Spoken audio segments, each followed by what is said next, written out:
大家好，歡迎收睇今一集嘅胡說八道，我係胡善文 Jonathan Wu， 我係胡嘉龍 Simon Wu。Jonathan， 好多人都唔知道咧，其實選擇退休嘅時間嗰一點係好重要嘅。冇錯啦。點解呢？有一種風險咧係好少人會提起嘅，而呢個咧就叫做投資順序風險，英文咧我哋叫做 sequencing risk。咁係點得嚟呢？就係如果譬如你選擇明年退休，你一退休開始抽緊錢出嚟呢，你個退休金係受到超級大嘅打擊。打擊係咩呢？就係股票股災，失驚無神跌咗20-30%，但你同一時間係抽緊錢出嚟去維持緊你嗰個生活水平。咁呢樣嘢咧，長期咧就會影響到你呢一筆養老金戶口可以維持到幾耐。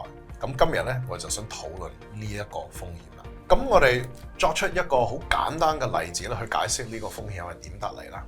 咁我哋有兩位朋友，一位叫做 Margaret， 一個叫做 Brian。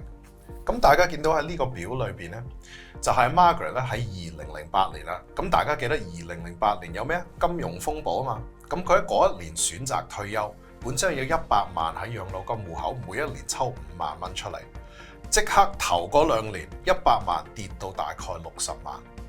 咁你長期咧，佢每一年繼續抽5萬蚊出嚟去使咧，你見得到大概去到14-15年咧，佢就冇晒錢㗎啦。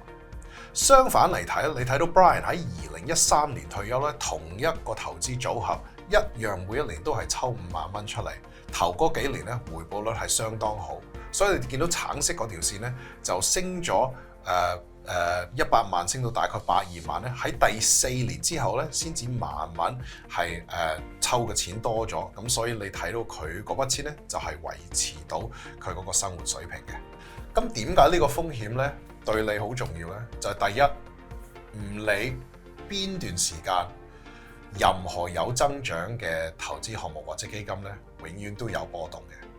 第二，就係而家每一個人退咗休之後咧，佢哋退休嗰個時間咧係越嚟越長，唔係20年，係30幾年以上。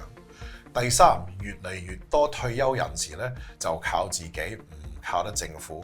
同埋第四，如果你係咁啱咁巧退咗休之後就面對一個金融風暴，再加埋頭嗰幾年你就想使多啲錢嘅話，你呢一種風險咧就係提高咗好多㗎。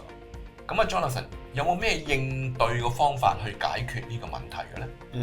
嗱，實質上咧，你唔可以100%避免呢個風險嘅，你係只不過可以面對佢，同埋可以安排好你嘅養老金嘅組合咧，去 prepare 自己。如果見到一個大衰退，經濟嘅大衰退或者股票大冧嘅話咧，你可以應付到佢嘅。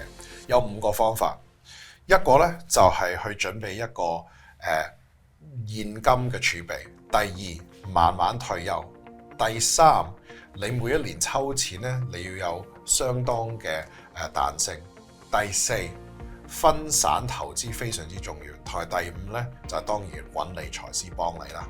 咁第一個計劃咧就係現金儲備。咁現金儲備咧，基本上你就係會分配大概1至3年嘅使費。去放落現金同埋定期，其他咧就等佢面對任何股票市場或者其他嘅投資個項目個波動。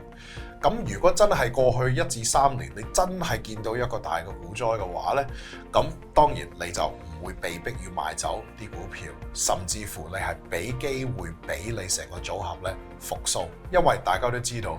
如果唔係世界末日嘅話咧，永遠任何危機嘅情況之下咧，你會見到你嘅組合會復甦嘅。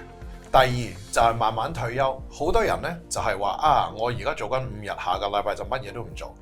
健康個角度嚟睇咧，唔係咁健康嘅。我可以同你講，如果你可以慢慢退休，5日變3日，5日變2日，慢慢去退休嘅話咧，實質上會幫到你個人嘅現金流噶嘛。